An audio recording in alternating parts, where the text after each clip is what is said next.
Hello, it's Miss LaRose. This video is part 2 for making animal agamographs. Part 1 was for creating the base. This is going to be for making the pictures. Now, so your pictures match the base, you are going to need to use a ruler to mark off 1 inch along the bottom and 1 inch increments on the top. So they will go with the same 1 inch wide strips for the paper that you prepared in the first part of the project. And you are going to want to mark those 1 inches along the side of your paper that is 9 inches long.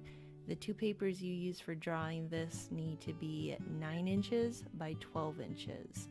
Make sure you mark off your 1 inch segments on the 9 inches sides, match up your ruler, and draw a line between the marks on the top and the bottom so that you have 9 1 inch wide strips. You need to do this on 2 pieces of paper, so that will end up with 18 sections, so that everything will match up with the form made in part 1.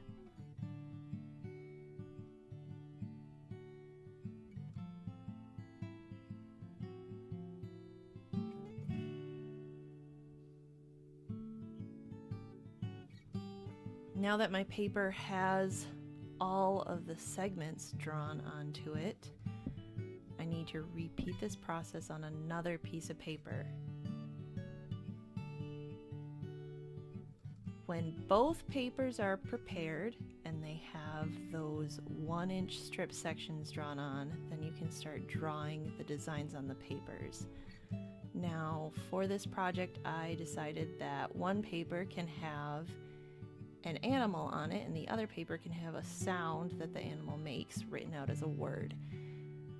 When we talk about words that are written out to represent sounds, we are talking about onomatopoeia. So this is going to be the onomatopoeia of a T-Rex, which is going to say roar, and I'm combining it with a speech bubble and sort of a comic book effect based off of the pop artist Roy Lichtenstein, who was inspired by comic books and sounds in those comic books. If you want to come up with your own design for what your word looks like, you can change it, but I do want it to have the word in some sort of stylized lettering. I'm using sort of a bubble letter look, and then I want it to have interesting lines, patterns, or other drawings around it.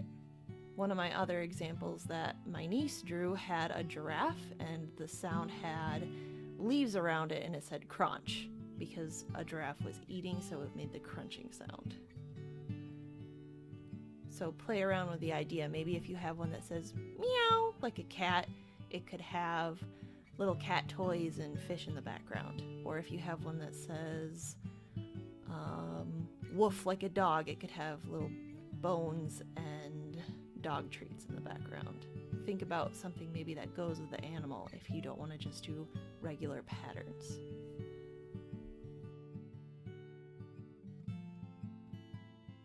Both of the drawings that you create for this project should be fully colored. I'm only going to color them a little bit in the video, and then I'll show you what they look like when they're fully colored, just to save us some time. Please try to color these very vibrant. The more colorful they are, the more color-filled they are, the more the illusion will work at the end. I'm using only warm colors for this side, and then my other picture I'm going to stick to cool colors, and those will create even further contrast and make each design stand out independently as part of the combined illusion.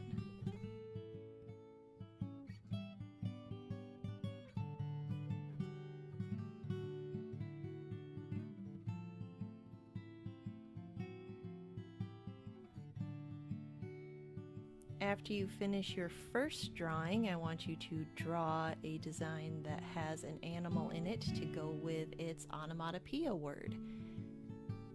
This is a T-Rex that I found on Google Images. If you need to look at a picture of an animal to help you draw, I recommend either looking up a cartoon version of it on Google or looking at a picture of one in a book so that you have something to guide you while you're drawing. I think that that will really help. And a cartoon version has a more simple style to it, so you won't get stuck on all of the realistic details, because these don't need to be realistic, they can be very cartoony. They don't have to be perfect either, just do your best. And I just want it to go with whatever word you chose so that it makes sense for that animal to make that noise. As I'm drawing this T-Rex, I know that there's a lot of empty space around it. So if you have something similar, think about what you can put around your animal so that that space is more filled up. Filling up empty space with things like lines and patterns is really helpful for coloring in your backgrounds so you don't have as much space to color. Here I'm picking out my cool colors and starting to add them to the design. And then when you see this again in the video, it will be fully colored. And you'll see how breaking up that background space helped make it easier to color.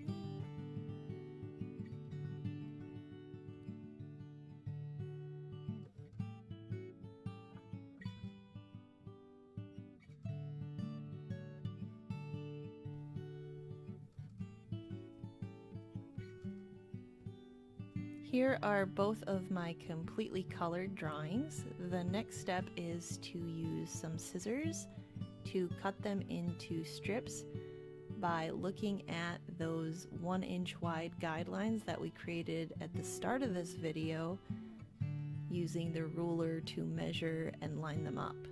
Those strips are then going to go on the form that was made in part 1 for this project.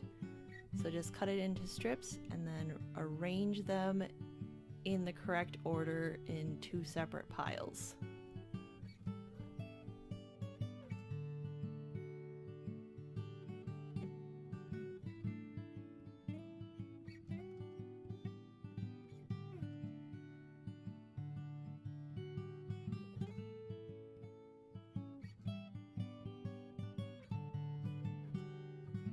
Now that my pictures are cut into strips and arranged in the pictures that they're supposed to be, I'm going to put the first picture in the A slots. So you can see I'm matching each strip up and putting it in order on each side that says A, so that the strips match up in the order that they're supposed to be. And then I'm going to glue all of them down. You only need a little bit of glue, but what I've found is that you want to pay special attention to the most outward corner because the strips like to curl away from where the edges are on the corners, and you might be able to notice that in this video. So glue it down with a little bit of glue for most of it, and then if you need to go back, put a little extra glue on the outside corners. You can kind of watch and see how those outside corners curl outward. And having them lay flat will help support the illusion a little bit better, but it'll also keep them firmly attached to the form that they're going on top of.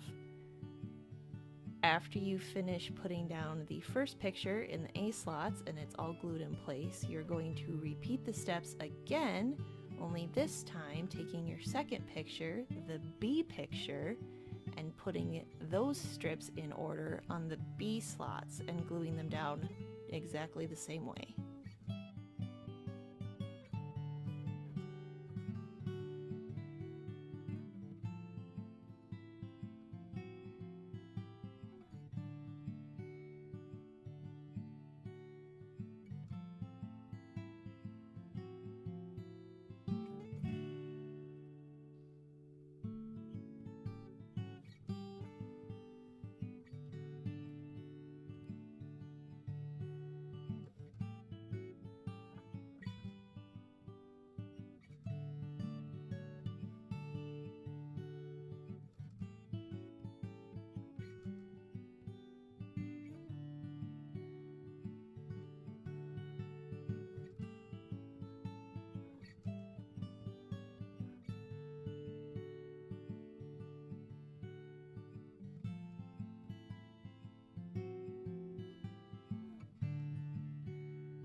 I let mine dry and I folded it up a little bit so that it wasn't as stretched out. Now when I tilt it one way, it says roar, and if I tilt it the opposite way, you can see the picture of the dinosaur, but it's still all one piece of art.